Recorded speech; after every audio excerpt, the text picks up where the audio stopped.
What would happen if you built a refuge for a persecuted people in a place where another people already lived? In the next few minutes, you'll learn why this moral quandary is at the root of the struggle between Israelis and Palestinians. First, there are a couple of things it's helpful to understand. One, many Jews fled harsh persecution in anti-Semitic Europe, especially the Nazi Holocaust. Zionists encouraged massive immigration to historic Palestine, at that time a British colony, where Jews had an age-old connection and where small Jewish communities had long existed among larger groups of indigenous peoples. But when the UN offered the Jewish immigrants the majority of the land for a new state called Israel, for the indigenous Palestinians who lived there, it was a massive destruction of life. They rejected the UN's partition plan, and several Arab states invaded the new state of Israel. Israeli forces essentially erased over 400 Palestinian villages and towns. By the end of the fighting, Israel controlled 78% of historic Palestine. And when 750,000 Palestinians who fled or were expelled during fighting tried to return to their homes where the new state now stood, they were permanently barred by the Israeli government. While over 100,000 of their relatives and neighbors who hadn't left became second-class citizens of the new state, along with the new Jewish majority. Today, Palestinian refugees and their descendants number in the millions. Most are in the Gaza Strip, the West Bank, and Jordan. Many are spread throughout the world, with millions still living in refugee camps, seeking to return to their homeland. To sum up, one group of refugees found a much-needed home. But in the process, a new group of refugees was created. Here's the second thing to understand. Israel was founded as a Jewish state. But now ask yourself, what exactly does that mean?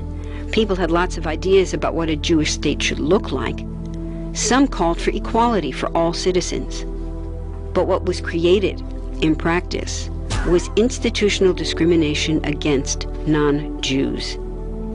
In other words, Israel ended up being built on a blueprint of exclusion. The Israeli government wants maximum land and resources for Jews, but not the Palestinians living there. That's why, inside Israel, Jews get special privileges, including rights to land and housing, that are denied to the Palestinian citizens, who make up 20% of Israel's population. That's also part of why Israel has never defined its borders. In fact, they still hold on to land, the West Bank and Gaza, that they conquered in the war in 1967. Since then, Israel has built Jewish settlements throughout the occupied West Bank, building Jewish-only cities and supplying them with infrastructure like roads and army camps, schools, and even a college. Military occupations are meant to be temporary. But after 40-plus years, this one looks permanent and entirely unjust. In the West Bank, Israeli Jewish settlers and Palestinians live on the same land, but must live under two completely separate and unequal systems of Israeli law. The Jewish settlers dominate the natural resources, including water and agricultural land, and they're backed by the Israeli army.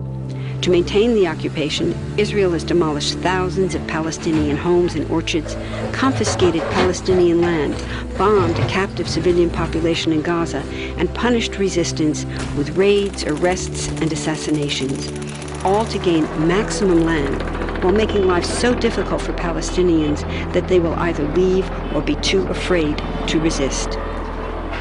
Palestinians have fought back. For decades, they tried to achieve national liberation through armed struggle. Some groups still do. But the majority now support popular protest instead. The deeply harmful pattern of control, repression, and violence profoundly harms Palestinians living under occupation and Israelis living as occupiers.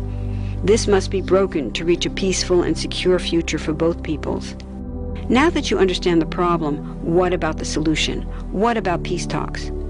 So far, over 2 decades of U.S.-backed peace talks have actually made things worse by helping Israel continue the occupation. It's been years of talking while Israel massively expanded the Jewish settlements and literally redrew the map. Peace talks are good if they're real, but not when they're theater to cover a land grab. So now what?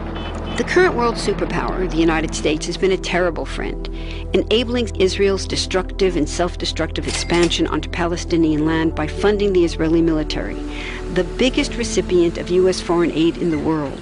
But there's another superpower that can make the difference: you. There's a movement with hundreds of thousands of people just like you across the world, including Palestinians and Israelis, protesting, educating, divesting, and boycotting, all to bring nonviolent international pressure on Israel to stop violating human rights of Palestinians.